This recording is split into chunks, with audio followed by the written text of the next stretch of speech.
받아주소서. 내 모습이 되고 주 받아주소서. 날 위해 돌아가신 주 날 받아주소서.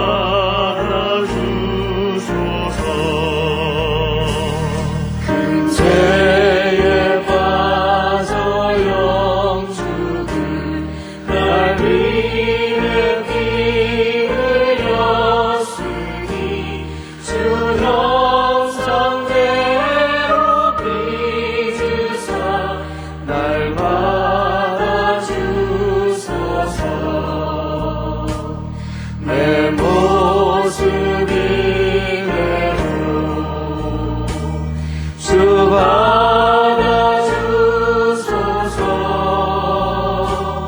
날 위해 돌아가신 주 날 받아주소서.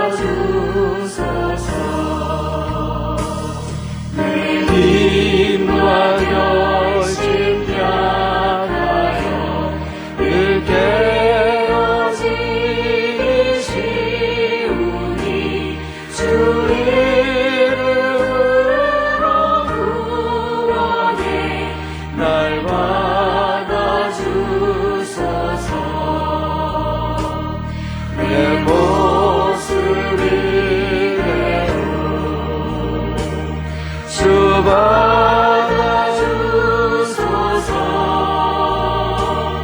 날 위해 돌아가신 주 날 받아주소서. 내 주님 서신 발 앞에 나 엎드렸으니 그 크신 역사 이루게 날 받아주소서. 내 모습이 되고 주 받아주소서. 날 위해 돌아가신 주 날 받아주소서.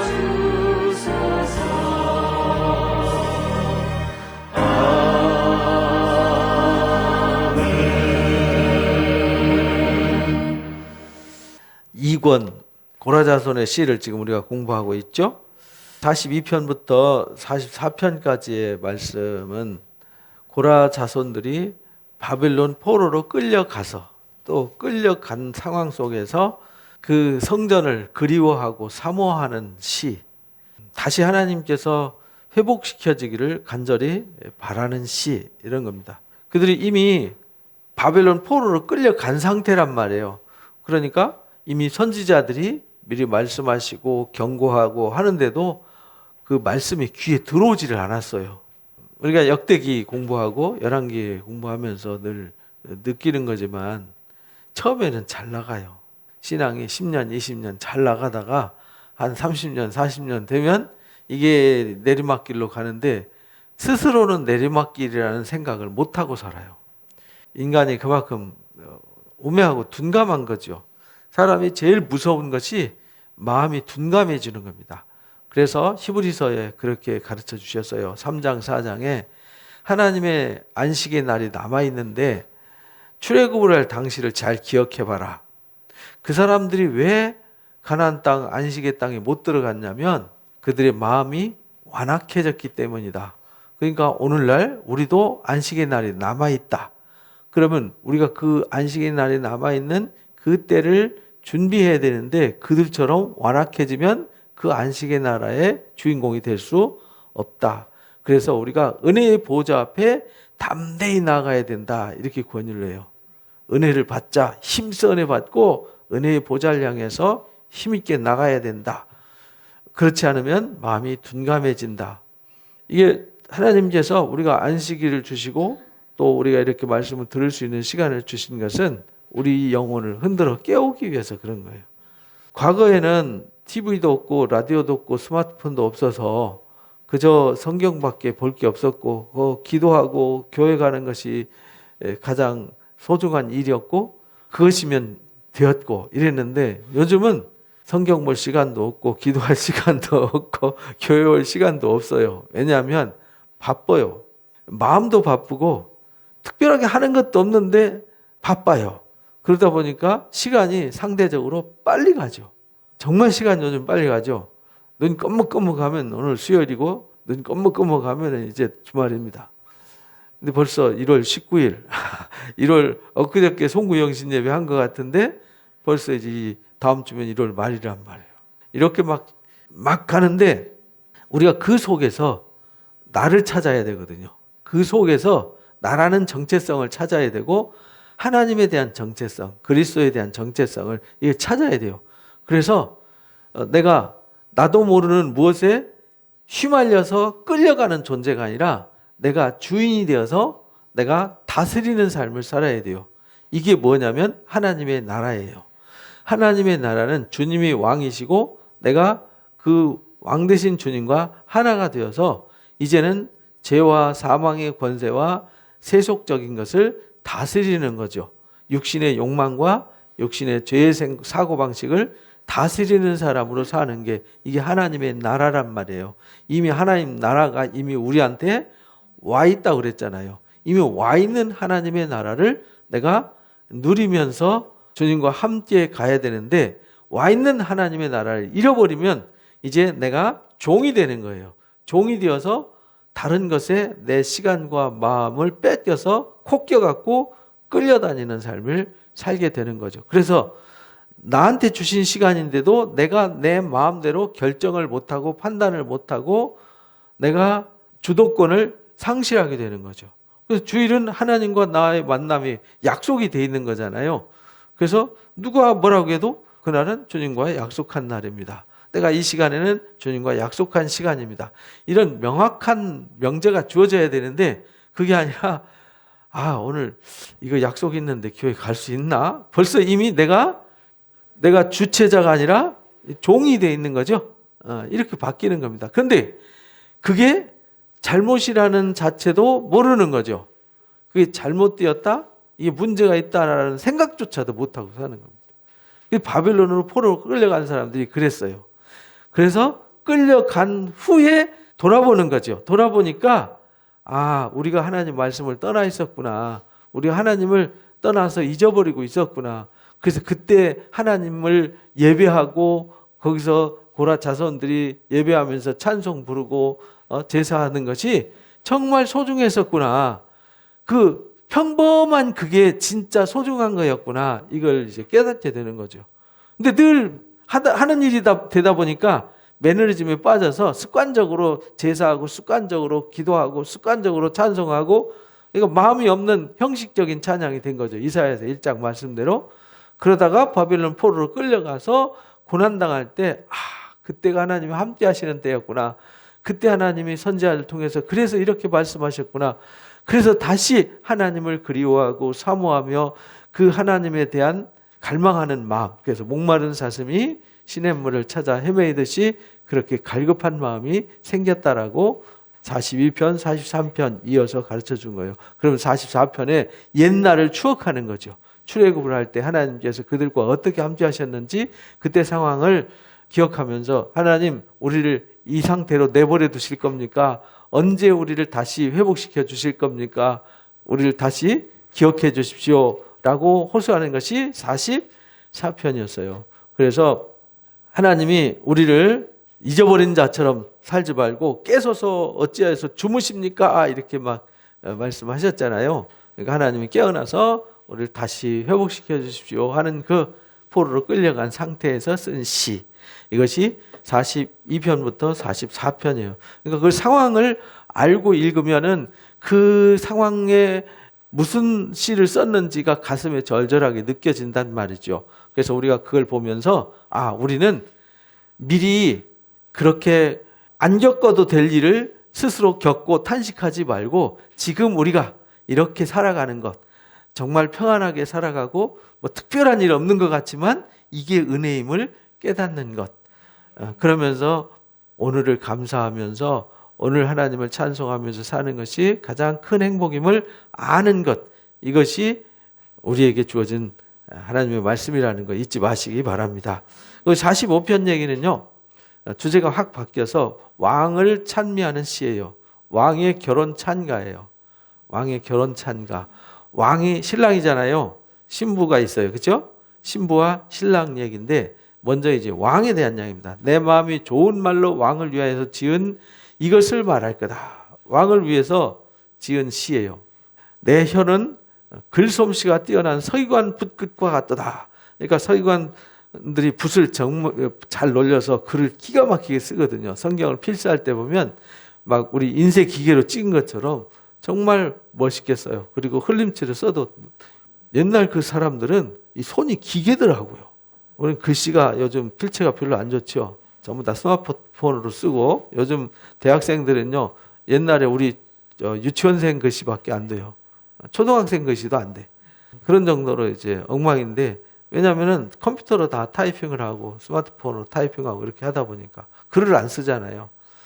근데 우리는 붓글씨 막 글쓰기 뭐 해서 노트 검사도 하고 이랬었잖아요. 그래서 이 사람들은 서기관들은 글 쓰는 연습을 하는데 진짜 이게 인생과 사람이 이렇게도 쓸 수 있는가? 신비할 정도로 썼어요. 그래서 서기관 붓끝과 같다 이런 말은 그렇게 아름답게 찬양한다 이런 말이에요. 왕은 사람들보다 아름다워서 왕도 사람인데 사람들보다 아름답대요. 은혜를 입술에 머금으니 그러므로 하나님이 왕에게 영원히 복을 주시도다 이러면서 왕이라는 이 존재가 얼마나 소중한 존재인지를 찬미하는 거죠. 왕이라는 것은 왕 위에는 아무도 없잖아요. 그죠? 하나님 외에는 없어요. 그게 이제 왕이에요. 근데 이 왕에게 아름다운 은혜를 입술에 머금고 있어요. 그리고 용사의 칼을 허리에 차고 왕의 평화와 위엄을 입으소서. 그래서 이 왕을 찬미하면서 왕의 위엄을 높이는데 이게 이제 우리 신약 성경에서는 뭘로 보냐면 왕이 주님이고 우리가 신부로 보는 거예요. 근데 이 당시에는 그냥 왕을 찬미했는데 이게 나중에 보니까 왕 대신 주님과 우리의 이야기. 그래서 계시록에 보면은 예수님이 만왕의 왕이요 만주의 주가 되시잖아요. 그리고 우리가 뭐가 되죠? 그 왕의 신부가 되는 거잖아요. 그래서 신부가 세마포로 단장해서 준비가 된 이야기를 해요. 그래서 여기서 이제 왕을 찬미하는 겁니다. 왕은 뭐가 있냐면 진리와 온유와 공의가 있어요. 그것을 위해서 위엄을 가지고 세워졌어요. 왕의 위엄을 세우시고 병거에 오르셔서 왕의 오른손이 왕에게 놀라운 일을 가르칠 겁니다. 왕의 오른손이 왕에게 가르친대요. 그러니까 왕의 오른손이 왕에게 놀라운 일을 가르칠 겁니다. 그러니까 왕은 진리와 온유와 공의를 위해서 위엄을 세우십시오. 그러니까 우리가 이 왕이라는 존재는 진리와 온유와 공의를 위해서 세워지는 거예요. 그래서 하나님께서 처음에 그들이 왕을 요구할 때 이 부분을 이야기한 거거든요. 이 왕이 만약에 이 공의와 온유와 정의를 실현하지 않으면 이 왕이 타락해서 너희들이 대신 그 고난을 다 짊어져야 돼. 그래도 괜찮아? 그러니까 그들이 괜찮습니다. 그래도 세워주십시오. 막 목리 물어가지고 왕을 세웠는데 우리가 열왕기 역대기 보면은 왕들이 타락하면 백성들이 엄청나게 죽어나가고 고난당하고 북이스라엘 아예 없어져 버리잖아요. 고난 속에 사라져 버려요. 왕 하나 때문에. 왕 하나가 타락했을 뿐인데. 왜냐하면 가르치고 길을 안내해주고 백성들을 다스리는 게 누가 하는 거냐면 왕이 하는 거예요. 그러니까 왕에 이게 뭐가 있어야 되냐면 진리와 온유와 공의가 있어야 돼요. 그게 어디 있느냐? 왕의 오른손에 있어야 돼요. 하나님의 오른손에 뭐가 있냐면 7인으로 봉해진 책이 있어요. 그 책을 예수님이 받으시죠. 계시록에 보면. 그래서 항상 오른손에 있다, 오른손이 가르친다, 항상 오른쪽을 얘기하는 것은 하나님의 의로움을 상징하는 거예요. 하나님의 의로움과 거룩함과 능력을 상징하는 건데 그 왕에게는 그것이 있어야 돼요. 그것이 있는 그 왕을 찬양하는 거예요. 그것을 진리와 온유와 공의를 가지고 오신 분이 누구냐면 예수 그리스도예요. 그래서 이 고라 자손들이 왕은 그래야 된다라고 찬양을 한 거죠. 왕의 화살은 날카로워서 왕의 원수의 염통을 뚫어요. 만민이 왕의 앞에 엎드러지는도다. 그러니까 이 왕을 당할 자가 없어요. 그래서 우리가 2편에서 이 시를 배웠어요. 그죠? 왕의 위엄. 하나님이 만왕의 왕이에요. 그죠? 왕 대신 하나님이 통치를 하는데 이 통치 앞에 대적자들이 설 수 없어요. 고난 가운데서도 하나님은 승리하세요. 그래서 시편 22편에도 이 하나님의 통치에 관한 시가 나오잖아요. 거기 이제 고난, 순환의 시라고도 그러죠. 69편도 순환의 시, 환난의 시 이렇게 우리가 배웠잖아요. 여기서도 마찬가지예요. 이렇게 하나님이 통치하시기 때문에 아무도 막을 자가 없어요. 하나님이 이 왕에게 위엄과 권세와 능력을 주었고 정의와 공의와 온유를 주셨어요. 그 권능이 오른손에 있어서 그 권능으로 통치하기 때문에 아무도 대적할 자가 없어요. 그래서 하나님이여 주의 보좌는 영원하고 주의 나라의 규는 공평한 규니이다. 이게 이제 히브리서 1장 8절 이하에 나오는 말씀이란 말이에요. 이 말씀 그대로 갖다가 예수님이 사람이 아니고 천사가 아니고 하나님의 아들로 이 땅에 오셨다라는 것을 가르쳐 주세요. 그는 하나님의 영광의 광채요, 하나님의 본체의 형상이시다. 그런데 그분이 사람보다 천사보다 잠깐 못하게 되셔서 우리 가운데 오셨던 거다. 그래서 그에게 뭐가 있느냐? 하나님의 나라의 영원한 홀이라고 옛날 개혁성경에는 홀로 돼 있는데 이 규 뭐냐면 왕이 손에 쥐고 있는 이 권세를 상징하는 거예요. 그래서 에스더가 왕 앞에 나아가려면 이 왕이 홀을 내밀어야 돼요. 그걸 가지고 왕이 통치를 하는 거죠. 그래서 하나님의 통치가 영원히 있도다 이런 말입니다. 왕은 정의를 사랑하고 악을 미워하세요. 그러므로 하나님 곧 왕의 하나님이 즐거움의 기름을 왕에게 부어주셔서 왕의 동료들보다 뭐하게 하세요? 뛰어나게 하세요. 그래서 예수님이 그 모든 왕들보다 뛰어난 왕으로 이 땅에 오신 거예요. 그래서 예수님은 왕으로 오시고 대제사장으로 오시고 선지자로 오신 거예요. 이 세 가지 왕, 제사장, 선지자 이것이 이제 삼중직이잖아요. 삼중직. 그래서 동방박사들이 황금과 유향과 모략을 드렸죠. 근데 황금과 유향과 모략을 드리니까 동방박사 세 사람이 왔다라고 이렇게 말하죠. 근데 성경에 동방박사 세 사람이라는 단어는 나오지 않습니다. 우린 그렇게 듣고 있죠. 마태복음 잘 읽어보세요. 동방박사 세 사람은 나오지 않습니다. 근데 왜 누가 세 사람이라고 했는지 모르겠어요. 근데 다 세 사람이라고 그러더라고요. 동방박사들이 와서 황금과 유향과 모략을 드렸다니까 한 사람은 황금 드리고 한 사람은 유향 드리고 한 사람은 모략 드렸을 것이다. 이렇게 추측해서 세 사람이라고 그런 것 같아요. 그게 아니라 사절 단이 왔기 때문에 여러 사람이 온 건데 우리는 그냥 세 사람으로 전통적으로 그렇게 배워서 그렇게 알고 있는데 성경은 세 사람이라고 나오지 않습니다. 왕의 모든 옷은 모략과 침향과 육개와 향기가 있다. 여기 이제 모략, 침향, 육개 이것이 이제 향기를 내는 향의 종류거든요. 여기 이제 우리 권사님 침향 늘 자랑하시는 거 있잖아요. 그 침향이 여기에 나옵니다. 민수기 24장에 나오고요. 아가서 4장에 나오고 이 시편 여기에 나오고 이렇게 나옵니다. 세 가지가 향기를 상징하는 거예요. 이거는 굉장히 귀한 거였어요. 비싸고 엄청 귀한 거였어요. 고대에도. 이거는 아무나 쓰는 것이 아니었어요. 상하궁에서 이 상하궁 그러면은 왕궁 중에서도 가장 고급스러운 화려한 궁전이죠. 거기에서 나오는 현악은 왕을 즐겁게 하도다. 그러니까 왕이 이렇게 영화로운 분이라는 거죠. 예수 그리스도가 그렇게 위엄 있고 영화로우신 분이다. 그래서 우리는 그 왕을 찬미하는 거죠. 왜 찬미하냐? 그의 오른손에 정의와 공의와 온유가 있기 때문이다. 그 능력으로 통치하시기 때문이다. 그래서 이 시편 45편을 왕의 찬미가 또는 왕의 결혼 찬가 이렇게 부르요. 근데 이런 왕이 누구를 만나냐면 왕이 가까이 하는 여인들 중에는 왕들의 딸들이 있으며 왕후는 오빌의 금으로 꾸미고 왕의 오른쪽에 서도다. 이게 왕의 오른쪽에 서 있는 왕비가 있어요. 왕의 딸이 있고 왕비가 있는데 딸이여 듣고 보고 귀를 기울일지어다. 내 백성과 내 아버지의 집을 잊어버릴지어다.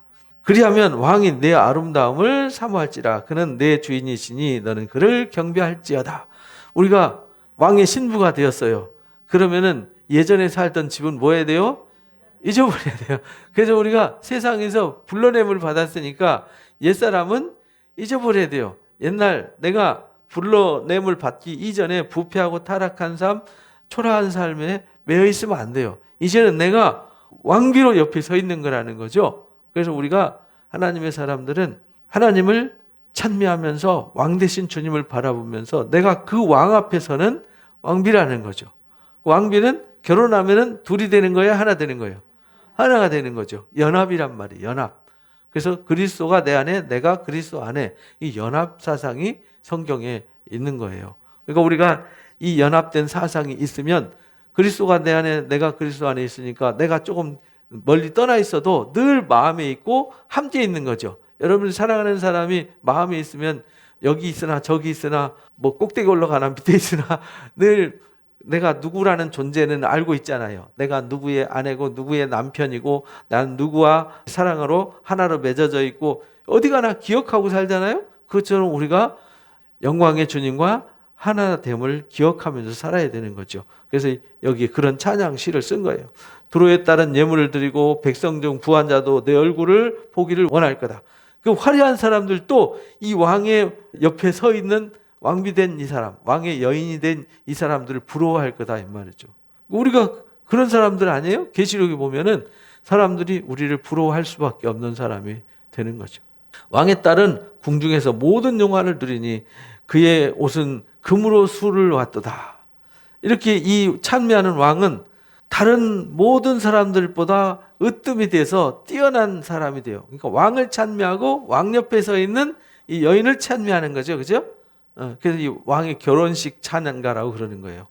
그래서 이 둘이 만나서 이 영화를 함께 누리는 거죠. 그 모든 영화를 궁중에서 함께 누리잖아요. 수놓은 옷을 입은 그는 왕께로 인도함을 받는다. 그래서 우리가 그리스도의 세마포 옷을 입는 자만 그리스도에게로, 왕 대신 그리스도에게로 인도받는 거죠. 우리가 천국 잔치에 대한 비유, 왕의 잔치에 대한 비유 말씀을 우리가 배웠잖아요. 마태복음 22장에 왕이 잔치를 베풀고 사람들 초청했는데 누구는 뭐 장사하러, 누구는 뭐 밭갈러, 누구는 뭐 결혼해서 뭐 등등 이 핑계 저 핑계 대고 다 빠지잖아요.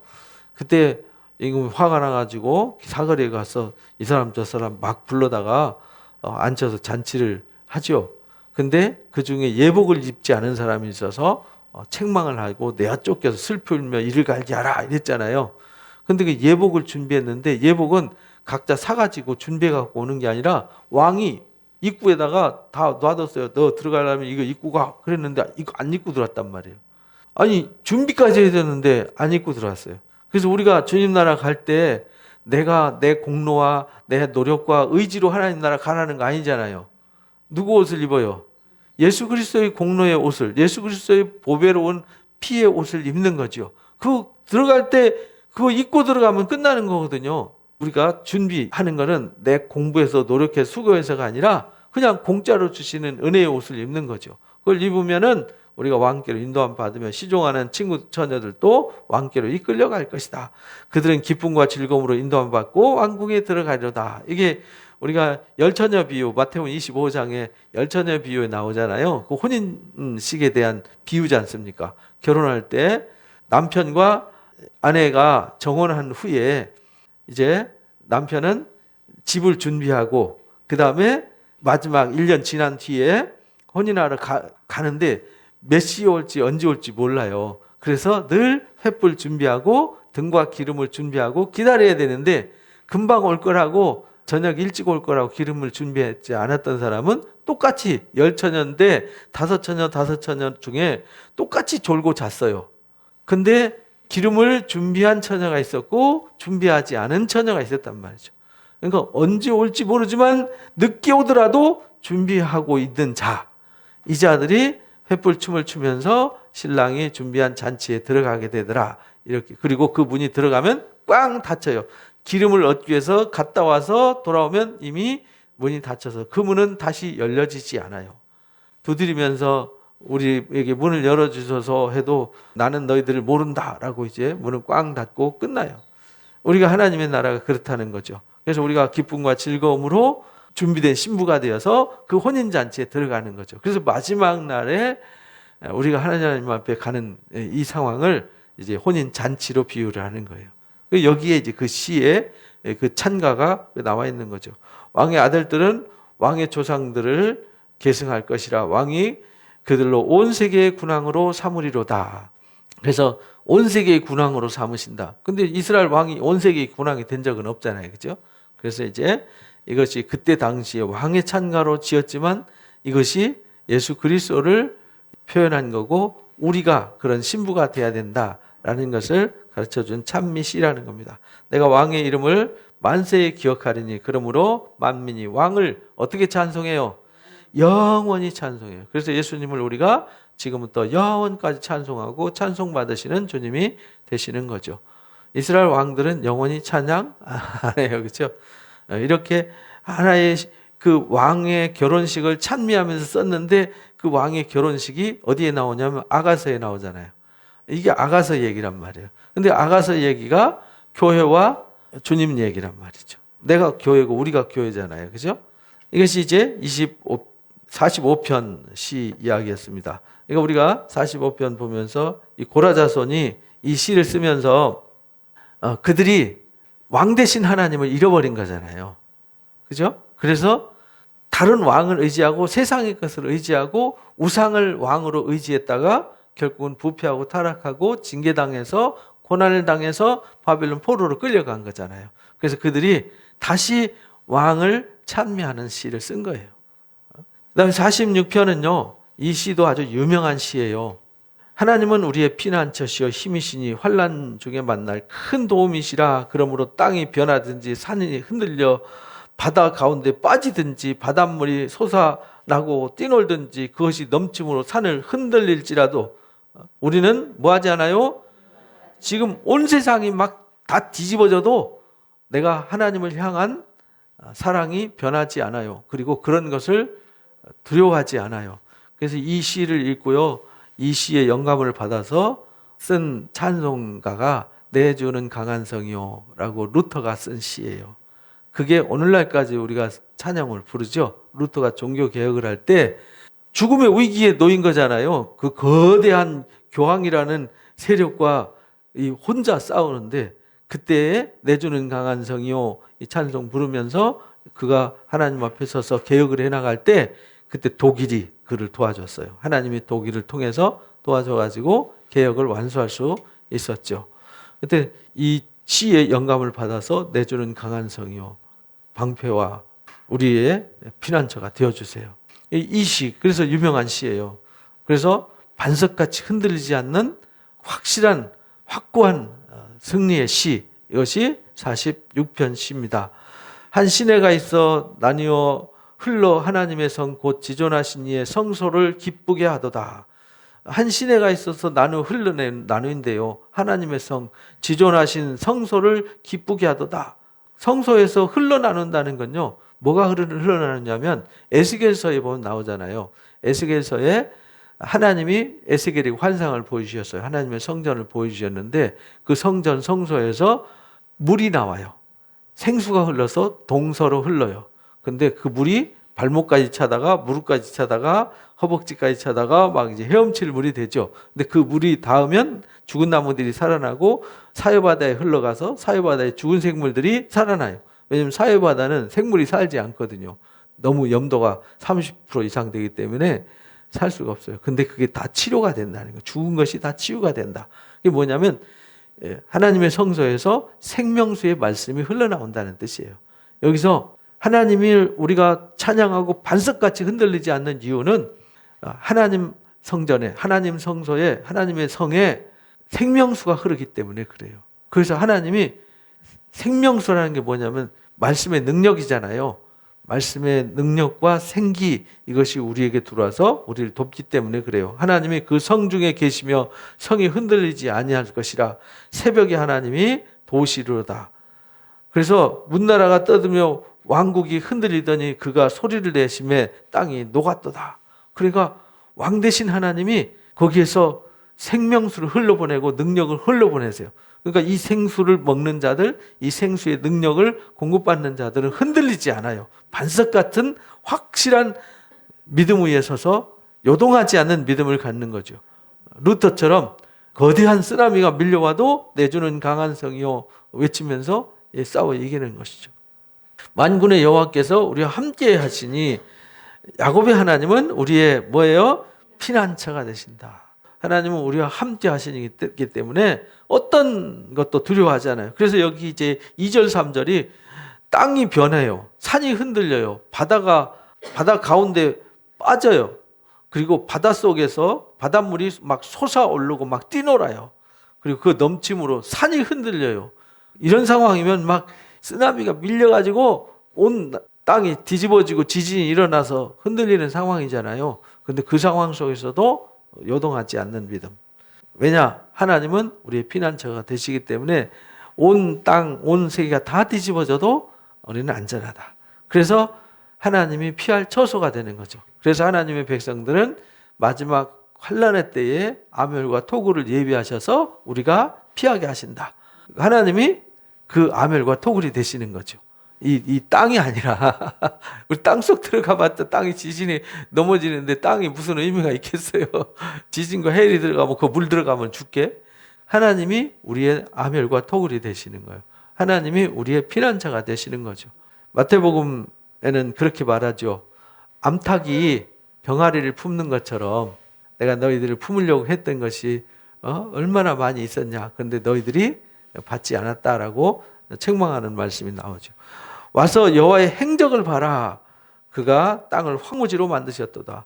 그러니까 그런 왕이, 그런 전능하신 하나님이, 우리의 피난처 되신 하나님이 있어요. 그러니까 우리는 어떤 환난이 닥쳐도, 어떤 위기가 우리 앞에 닥쳐오더라도 요동하지 않는 사람이 되어야 한다라는 것을 말씀하시는 거죠. 그가 땅끝까지 전쟁을 쉬게 하시며 활을 꺾고 창을 끊으며 수레를 불사르시는도다. 이 모든 일은 누가 하냐면 하나님이 하세요. 그래서 다윗이 그랬잖아요. 전쟁은 하나님께 속한 거다. 그래서 싸움은, 전쟁은 칼과 창과 단창에 있는 게 아니라는 거예요. 여호와께 있다는 거죠. 그래서 나는 여호와 이름으로 나간다. 그래서 물맷돌 가지고 골리앗을 넘어뜨린 거지 않습니까?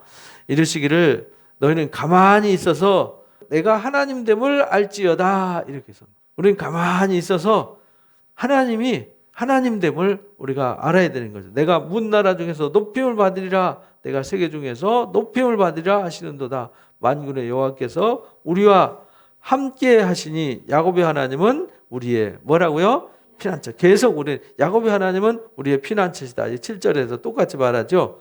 함께 하시니 우리의 피난처가 되신다. 볼지어다. 하나님이 황무지로 만들어요. 어떤 전쟁, 어떤 환난도 다 잠잠하게 만드세요. 그러니까 하나님이 나의 하나님됨을 잠잠히 보라는 거죠. 우리가요, 어려운 일이 생겨요. 고통스러운 일이 생겨요. 그때에 내가 무엇을 하려고 하지 말고 그때에 그 풍랑을 잠잠하게 하시고 나를 위해서 어떤 길을 예비하신 그 하나님의 거룩한 손길을 보라는 거예요. 이것이 이제 시편 46편이에요. 그리고 고라 자손들이 바벨론 포로로 끌려가가지고, 그래 우리가 바벨론 그 사자의 아구리 속으로 들어가고 풀무불 같은 데로 들어가지만 거기서도 누가 함께 하세요? 하나님이 함께 하세요. 그래서 거기서 지켜주세요. 우리의 피난처가 되세요. 그래서 그들이 요동을 쳐도, 전쟁을 일으키고 세상을 소란스럽게 하고 마치 그들이 모든 것을 다 삼켜버리고 끝낼 것 같은 무서운 기세로 일어나는 할지라도 그건 아무것도 아니에요. 하나님이 일어나시면 그 모든 것이 잠잠해져요. 그래서 우리는 그런 것을 두려워하지 않아요. 하나님께 피하는 거죠. 그래서 하나님이 나의 하나님됨을, 하나님이 나의 삶을 경영하심을 잠잠히 보는 자가 되어야 된다. 이게 46편입니다. 루터가 용기 낼 만한 시죠. 그러니까 우리도 어떤 어려움이 있을 때는 이런 반석 같은 신뢰를 우리에게 주는 시편 46편을 묵상하시기 바랍니다. 47편은요, 어떤 시냐면 이스라엘 백성들한테 신년제를 주셨어요. 신년. 새해 매일 하루마다 드리는 제사를, 아침 저녁으로 드리는 제사를 상번제 이렇게 말하죠. 그리고 안식일 날 제7일에 드리는 제사를 안식 제사. 그 다음에 매월 첫날 월삭 제사를 드리죠. 그리고 새해를 선포해요. 새날을. 그래서 신년을 송구영신 예배 하잖아요. 그것처럼 새해를 선포하는 신년의 시. 이건 하나님이 모든 것을 새롭게 하는 시죠. 그래서 신년절에 부르는 찬송 시예요. 왜냐하면 모든 사람들의 삶과 역사는 누가 통치하는 거죠? 하나님이 통치하신다는 시예요. 너희 만민들아 손바닥을 치고 즐거운 소리로 하나님께 외쳐라. 지존하신 여호와는 두려우시고 온 땅에 큰 왕이 되시기 때문이다. 지존하신 여호와는 두려운 하나님이세요. 온 땅에 큰 왕이 되셔서 통치하시기 때문에 손바닥을 치고 즐거운 소리로 하나님 앞에 찬양하라는 거예요. 외치라는 말은 찬양하라는 말이죠. 하나님이 왕이 되신다. 그러니까 그 하나님은 두려우신 하나님이시다. 여호와께서 만민을 우리에게 나라들을 우리 발 아래 복종하게 하신다. 그러니까 모든 나라의 통치는 누가 하시냐? 하나님이 하세요. 그래서 바벨론도 페르시아도 아수르도 누가 다 들어 쓰셨어요? 하나님이 들어 쓰신 하나님의 도구였다라고 선지자들을 통해서 말씀하세요. 이사야서 10장에 보면 아수르는 하나님의 몽둥이 막대기로 사용되었죠. 근데 이 도끼가 교만해가지고 몽댕이에 싹이 났어요. 그래서 그들을 하나님이 징계하시는 거죠. 도끼가 아무리 힘이 있어도 들어 쓰는 자가 있어야 도끼가 힘이 있는 거지, 들어 쓰는 자가 없으면 도끼가 무슨 의미가 있겠어요. 그래서 이 교만해진 도끼가 들어 쓰는 자를 향해서 달라드니까 이런 교만한 것들 해서 혼내주시겠다라는 말씀을 기록하고 있어요. 그래서 하나님이 모든 것을 통치하셨다. 그러니까 모든 것은 하나님의 발 아래에 있다. 하나님의 통치 아래에 있다. 하나님보다 더 위대한 신은 존재하지 않는다. 세상에 하나님보다 강한 것은 존재하지 않는다. 우리를 위해서 기업을 택하셨다. 곧 사랑하신 야곱의 영화로다. 그래서 그 영화로우신 하나님이 우리를 기업으로 택하셨다는 거예요. 우리를 위해서 기업을 택하셨는데 그게 야곱의 영화다. 하나님께서 이스라엘을 택하셨잖아요. 아브라함과 이삭과 야곱의 하나님이잖아요. 그래서 12지파한테 언약해서 출애굽을 하면서 그들한테 약속을 주신 거잖아요. 구약 성경에 약속이 아브라함한테 약속을 하잖아요. 그 약속을 인친 것이 할례의 언약이잖아요. 그리고 모세를 통해서 시내산 언약을 하잖아요. 이 시내산 언약은 누구한테 한 거냐면 야곱에게 한 거란 말이에요. 야곱에게 했다는 말은 야곱의 12지파한테. 그래서 하나님이 우리 위해서 기업을 택하셨는데 하나님이 이 이스라엘을 영화롭게 하기 위해서 한 거다. 우리가 그렇게 이 시대에 우리는 예수 그리스도로 말미암아서 하나님의 아들이 되는 영화로움을 선물 받았잖아요. 그래서 그 하나님의 나라를 상속받는 상속자로 택함을 받았어요. 하나님께서 즐거운 함성 중에 올라가시며 여호와께서 나팔 소리 중에 올라가시도다. 여기서 올라가셨단 말은 에베소서 4장에 보면은 그런 말씀이 있어요. 하나님이 내려오셨기 때문에 올라가셨다라고 말하는 거다. 위에서부터 내려오셨어. 그리고 내려오셔서 뜻을 이루시고 다시 뭐 하셨어요? 올라가셨다. 이렇게 이제 4장 10절, 9절, 10절에 말씀하셨는데 여기 그 말씀 여기서 그대로 인용을 해요. 이 얘기가 신명기 30장에 말씀하시죠. 하나님의 말씀은 저 바다 끝에 땅 끝에 있는 게 아니라 하늘 끝에 있는 게 아니라 어디 있어요? 요 입에 있고 마음에 있다. 이렇게 말씀하시면서 예수님이 이 땅에 말씀으로 오셨어요. 우리 가운데 있어요. 멀리 계신 게 아니에요. 그래서 하나님의 즐거운 함성 중에 올라가시며 여호와께서 나팔 소리 중에 올라가시도다.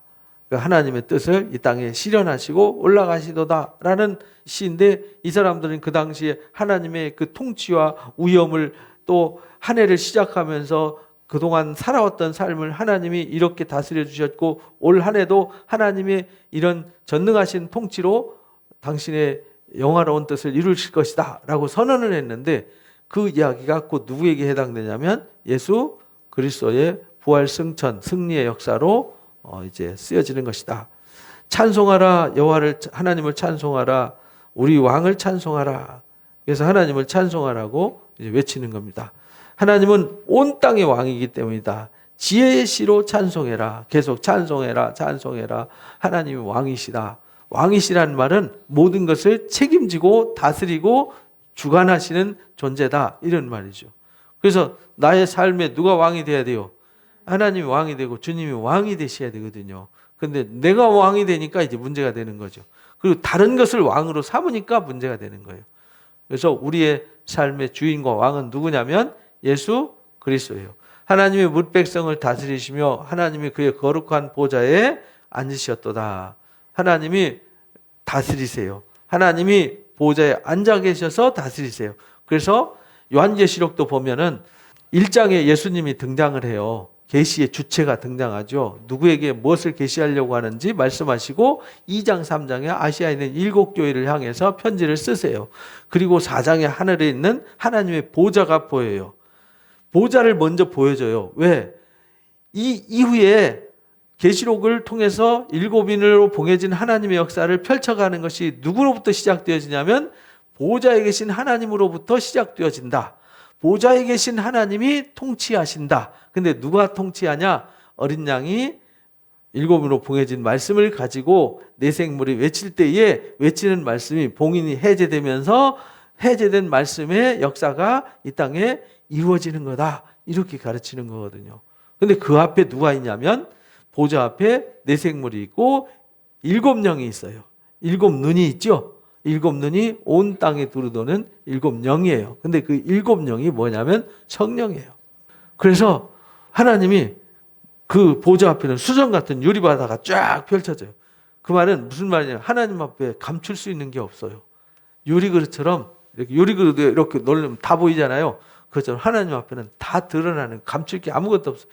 그리고 내 생물의 날개들이 눈이 가득해요. 7영이 있어요. 그래서 모든 것을 다 보시고 모든 것을 다 하세요. 그래서 그 앞에 감출 것이 없어요. 이게 하나님의 통치예요. 여기서도 똑같잖아요. 하나님의 보좌에서 하나님이 뭇 백성을 다스리세요. 그러니까 모든 역사와 상황은 하나님이 주관하세요. 앞으로 지금 세계가 어떻게 변할까? 복잡하죠? 정세가 어떻게 변화될지 몰라요. 불안합니다. 중요한 거는 그 모든 것 통치하시는 분이 누구라고요? 전능하신 하나님이라는 겁니다. 모든 나라의 고관들이 모이며 아브라함의 하나님의 백성이 되도다. 그래서 모든 사람들이 다 모여들지만 아브라함의 하나님이 백성이 되도다. 모여드는 사람들이 다. 세상의 모든 방패는 누구 거예요? 하나님 거예요. 그는 높임을 받으실 것이다. 이렇게 선언을 하세요. 그러니까 우리가 45편, 46편, 47편 쭉 가면서 이게 42, 3, 4편과는 상황이 다르죠. 앞에서는 정말 그리워하고 사모하고 막 애절하죠. 언제 우리를 구원해 주십니까? 우리를 잊어버렸습니까? 주무시지 말고 깨어나서도 이랬는데 지금 이제 45편, 46편, 47편은 하나님의 왕되심을 선언하고 왕되신 하나님의 통치를 찬양하는 시로 가잖아요. 그죠? 그러니까 우리가 고난 속에서도 하나님을 신뢰하고 반석같이 흔들리지 않는 신뢰 위에 서서 하나님의 다스림과 통치를 찬양하는 자가 되어야 된다는 거예요. 그래서 한 해를 시작할 때에도, 우리는 하루를 시작할 때에도, 한 주를 시작할 때에도, 한 달을 시작할 때에도 다 누구의 통치에 의지하라고요? 하나님의 통치에 우리가 맡기고, 우리는 하나님이 이 땅에 오셔서 당신의 뜻을 다 이루시고 올라가세요. 예수님도 이 땅에 오셔서 십자가에서 뭐 하셨죠? 다 이루셨다 하시고 올라가셨어요. 승천하시고 올라가셨죠? 그리고 이제 이후에 성령을 보내셔서 하나님이 하시는 일들을 알게 하고 깨닫게 하고 그 다음에 남은 주님 다시 오실 때까지 역사를 성령을 통해서 이루어 가시는 것입니다. 이제 28편 이야기는 이 모든 일이 하나님의 주권이 어디서부터 역사되냐면 시온 성산에서 이루어진다는 거예요. 그래서 하나님의 거룩한 도성을 찬양하는 시예요. 여호와는 위대하시니 우리 하나님의 성 거룩한 산에서 지극히 찬양을 받으시로다. 거룩한 성이 어디죠? 예루살렘, 시온성, 시온산. 여기서부터 하나님이 찬양을 받으세요. 왜냐하면 거기에 하나님이 약속을 주셨어요. 거기에 예수님의 십자가가 세워졌어요. 그 시온성산에 기호가 서잖아요. 그 기호가 뭐냐면 십자가예요. 십자가 기호가 그 시온성산에 예수님 십자가에 못 박혔단 말이에요. 거기서 징계당하시고 거기서 또 부활하셨잖아요. 터가 높고 아름다워 온 세계가 즐거워하며 큰 왕의 성 북방에 있는 시온산이 그러하도다. 그 터가 높고 아름다워요. 누가 계시니까? 하나님이 계시니까 온 세계가 즐거워해요. 그래서 희한하게요, 아브라함이 이삭을 번제로 드렸던 그 자리가 모리아산이잖아요. 거기에 뭐가 세워지죠? 솔로몬 성전이 세워져요. 근데 희한하게 다윗이 그 성을 다윗성 시온성으로 세워요. 근데 그 자리에 성전이 세워져요. 근데 그 자리에서 예수님이 죽으시고 십자가에 못 박혀 죽으시고 살아나세요. 신비하지만은 다 누가 하셨어요? 하나님이 하신 거예요. 그래서 성령을 통해서 성령이 기호를 드시는 거예요. 그 깃발이 뭐냐면 십자가의 깃발을 드는 거죠. 말씀의 깃발을 드는 거예요. 그래서 우리가 진리의 성령이 진리 가운데 인도할 때 우리는 따라가는 자가 돼야 되는 것이죠. 그곳이 어디냐? 하나님이 계신 곳이 시온이에요. 지금은 예루살렘에 있는 시온이 아니라 지금은 하나님의 말씀이 선포되는 곳이 시온이 되는 거예요. 하나님이 그 여러 군 중에서 자기 요새를 알리셨도다. 하나님이 여러 궁 중에서 자기 요새를 알리셨어요. 거기가 어디냐? 시온산이에요. 왕들이 모여 함께 지나갔으며 그들이 보고 놀라워서 두려워서 빨리 지나갔도다. 거기서 떨림이 그들을 사로잡았다. 고통에 사는 여인은 고통 같도다. 왜? 하나님이 거기에 계시고 하나님이 통치하시고 하나님이 왕이 되셔서 주관하시니까. 주께서 동풍으로 다시스 배를 깨뜨리도다. 그러니까 하나님께서 모든 일을 상황을 주관하셔서 우리가 이해할 수 없던 어떤 일을 무너질 것 같지 않았던 아수르가 한순간에 무너지잖아요. 히스기야 왕 때 히스기야 치러 왔다가요, 이사야와 함께 예루살렘 조그만 성 하나 남고 다 뺏겨버리고 망하는 상황인데 이사야의 말씀을 듣고 히스기야가 온 백성과 함께 금식하며 기도했더니 18만 5천 명이 그냥 싸늘한 시신이 되어버렸어요. 그리고 그 사내립은 고향으로 돌아갔다가 자기 아들들한테 살해당하고 죽어버려요. 누가 하셨어요? 하나님 하신 거예요. 그래서 아수르가 무너질 거라고는 아무도 상상을 못했는데 그렇게 한순간에 무너졌어요. 바벨론이 일어나서 바빌론이 막 정말 위대했어요. 그래서 느부갓네살이 환상 보면서 큰 신상 보여주고 큰 나무 보여주고 했던 그 다니엘서 얘기 나오잖아요.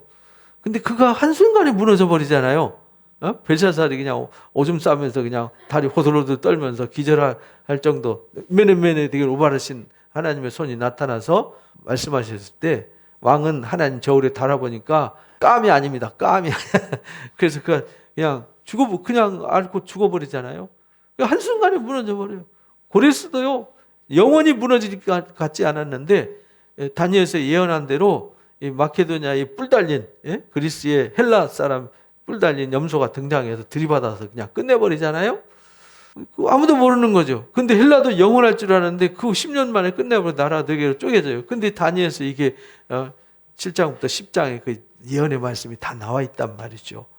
그리고 로마라는 강철 제국이 등장하는데 그 로마의 제국은 영원할 줄 알았는데 그 또 역시 십자가로 무너져요. 그죠? 이게 하나님이 누가 볼 때 사람이 볼 때는 절대 무너질 것 같지 않아. 야 대단해 해도 하나님이 손 한번 드시면 끝나는 거예요. 이게 역사란 말이에요. 우리가 들은 대로 만군의 여호와의 성 우리 하나님의 성에서 보았나니 하나님이 이를 영원히 견고하게 하실 것이다. 우리가 들은 대로 뭐한 대로요? 들은 대로 하나님의 성 여호와의 성에서 보았다. 들은 대로 본 거죠. 다 하나님이 들은 대로 하나님은 시행을 하셔서 증명을 하시고 증거를 하시죠. 이는 하나님이 이를 영원히 견고하게 하실 거다. 하나님이여 우리가 주의 전 가운데서 주의 인자하심을 생각하였나이다. 그러니까 하나님의 전에서 하나님이 이 일을 하는데 누구를 위해서 일하세요? 우리를 위해서. 그러니까 주의 인자하심이 거기 있는 거죠. 그것을 생각하나이다. 하나님이여 주의 이름과 같이 찬송도 땅끝까지 미쳤습니다. 주의 오른손에는 뭐가 있어요?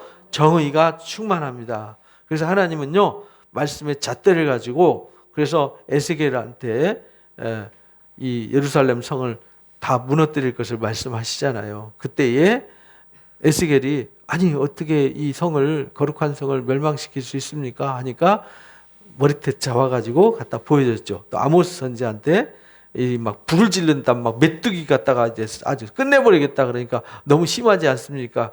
야, 그럼 다림줄로 할게, 다림줄. 예, 그거는 괜찮습니다. 그 다림줄이 뭐냐? 정의거든요. 그래서 하나님의 말씀이 정의의 잣대예요. 그래서 우리가 심판을 뭘로 받아요? 정의의 말씀의 잣대를 가지고, 그래서 우리의 마음이 정말 하나님 말씀대로 잘 지어졌는가, 장과 관과 고가 똑같은가 측량을 하는 거예요. 그래서 천사들이 마지막 때에 청량을 하는 거죠. 진짜 제대로 지어졌는가? 그래서 흔들어 보고, 흔들어지지 않은 거는 다 무너져 버려요. 다 깨져 버려요. 이사야 선지자는 감람나를 흔드는 것과 같다. 이렇게 흔들면은 다 쏟아져요. 그냥 먼 가지에 몇 개 남아요? 4, 5개 남은 것 같이 적은 수가 구원을 받게 되는 것이다. 이렇게 말씀하시잖아요. 그래서 주의 오른손에는 정의가 충만하다. 그래서 우리가 정의와 공의를 행하는 자가 되어야 된다. 그 일을 겸손하게 행하는 자가 되어야 된다. 그래서 정의와 공의와 겸손, 이렇게 이제 45장에서 우리가 45편에서 말씀을 나눈 겁니다. 주의 심판으로 말미암아 이 심판이 정의로 심판하는 거죠. 시온산을 기뻐하셨다.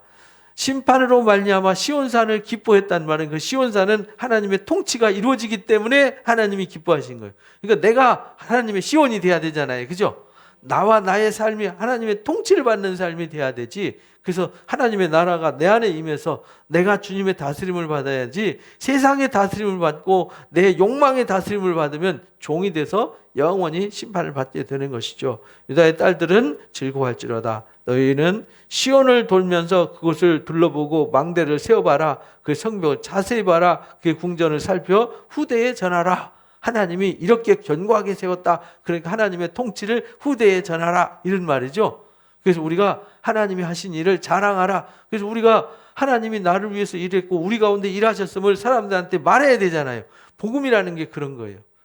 하나님이 나를 변화시켜 주셨어요. 나를 새롭게 하셨어요. 그러면은 봐라, 하나님이 나를 이렇게 진리의 기둥으로 7기둥을 세워서 든든한 진리의 집을 세워주셨다라는 것을 내가 남한테 말해야지, 나는 다 허물어져 가는 빈집 같다 이러고 자랑이 되겠어요? 내 삶이 완전 허물어져 가는 아주 유령 나올 것 같은 집 같은 삶을 살면서 하나님이 자랑하면 자랑이 되겠냐고요. 시온에 계신 하나님, 하나님의 통치가 이루어져서 모든 것을 평지가 되게 하는 거잖아요. 이 통치를 내 안에 이루어지고 우리 가운데 이루어짐을 자랑하는 자가 되어야 되는 것이죠.